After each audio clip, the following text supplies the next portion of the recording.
Did you know, as a Subway franchisee, you can be forced to buy things? If you're new to franchising, you may not have known that. Subway and other franchises require people that are a part of their program to follow strict standards. That includes approved equipment, supplies, following remodel schedules, and these choices often come with limited or no choice in the decision making of what those things are. Even if there's a cheaper, better alternative, you still have to go with the one that the franchise decided on. I want to give you a quick example and show you some recent things that I was forced to buy so you can kind of see what that's like and some of the things that they can actually pass down to you and how that works. So let's take a look. All right, so let me show you what I mean by they can force you on to buy certain things. So this is an article here. This is in the feed. This is what when you are a franchisee, this is something you use to get updates, news, things like that. There's a lot of features here. Not really going to go over that now, but I'm just going to show you real quick. You can see we have a transition timing update, metal bread pan forms.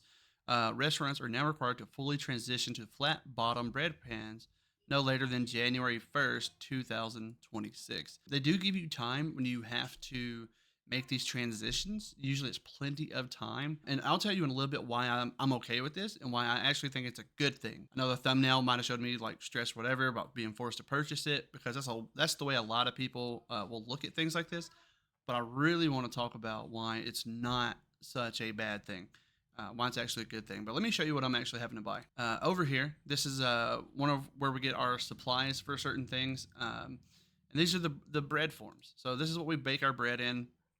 And we're transitioning over to these metal ones that have 5 slots. We're moving away from before it was just a solid flat bottom metal pan with like a silicone mold that you could like take the silicone mold off, wash it, etc. Now we're going to a straight metal bread forms, and also better ovens. These are used in some of the better ovens, which is another thing that they phase out. They're going to phase out equipment over time.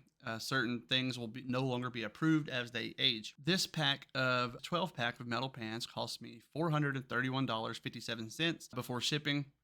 We do get like a flat rate shipping. Depending on your store, you might need 2-3 sets of these, right? So that can really add up. And if you're not a good franchisee, you're not setting money aside for purchases like this. That's why some franchisees get upset and they're like, oh my God, you're forcing things on us or taking away money, blah, blah, blah. Because a lot of people are like milking these franchises for every dime they have, taking all the money home. They're not really reinvesting in their business. And that's something I want to talk about, why it's important that franchises do kind of force people to upgrade. So here's another thing. So you can see here, I recently purchased this. This was part of my remodel. I had to buy a new high chair. Now, I currently have 2 high chairs in my store, but they're the older brown ones made out of wood, and they're actually really nice. They're great high chairs. There's nothing wrong with them. But as part of the remodel, I am required to upgrade to the current standards. My old ones will probably go to a local guy that owns a barbecue joint. He's looking for some, he's been buying some of my stuff I've been phasing out. So I'll probably just sell those to him. I'll sell them $30 a piece. So I'll get like half the cost of this chair back, just having to upgrade. I'll go from the 2 to this 1 chair here. I'll go back to the full camera so I can talk a little bit about why I think it's actually a good thing franchises kind of make people do these upgrades. Okay, so as you saw that's some of the things that, a franchise can actually force you to buy. And like I said earlier, the reason it's not a bad thing is because it forces you to constantly upgrade your standards of your restaurant and to keep everything streamlined and continuously moving forward in a better direction. I think that's why a lot of people that say, hey, you should open up, Wesley's Hoagie Hut, things like that. What they don't understand is most people that do those things, it always starts off great in the beginning. Everything's new, everything's operating great. But as things wear down, as things phase out, a lot of those operators do not continuously look to replace outdated equipment or look for ways to improve. They're like, oh, this was working 5 years ago, and why is it working as good now? They don't, there is no such thing as remodels for them. There is no such thing as finding a better way for a lot of these people.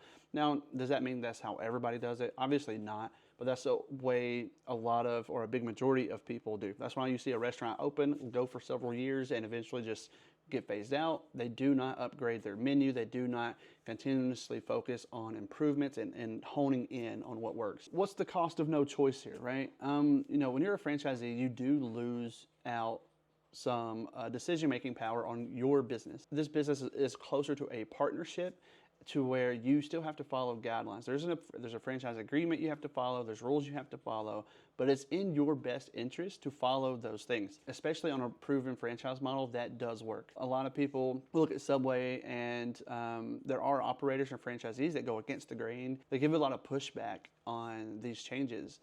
And that could be because they have a failing location, could be, a lot of factors there. But a lot of that is also their fault. Not always, but a lot of the time, it's the way they're operating the store, the way the type of sandwiches they serve, because I have been to Subways that I would never go back to. It's just, that's just the matter of fact. And my Subway is one that a lot of people say are their favorite. It just goes to show that the franchisee operating the store makes a huge difference on the quality of that location. And because Subway is so large and has so many locations, you have a wide variety of type of people operating these stores. And unfortunately, a lot of them don't operate well. I think Subway is working on that. But anyway, that's like a tangent. Let me get back to the topic here. Another thing is on these forced upgrades, like these metal bread pans, things like that, there is a cost, right, that you're having to buy, and it does not add any value to your resale or your evaluation of your store. It's just required equipment to run on basic operational needs. So it's not gonna increase any evaluation. The only thing that would be the remodel, and it doesn't technically increase the evaluation, but it is a factor that is looked at pretty heavily among franchisees.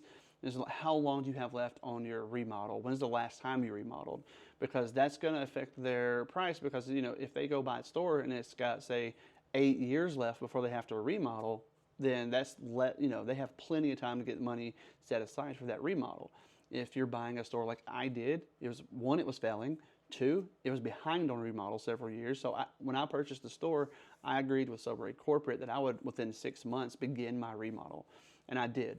I began it and completed it within that time frame. That's another big determining factor. On the flip side of these forced purchases being a good thing, I guess you can say the lack of flexibility can hurt innovation in a way. So sometimes franchisees do have great ideas, but you are restricted on what you can do. So even no matter how great your idea is or how good it works, you're really not allowed to do it. It really boils down on what you're trying to do, because some things you are allowed, especially when it comes to marketing, promoting things, you have a lot of flexibility there on your local marketing, on like billboards and partnering with schools and things like that.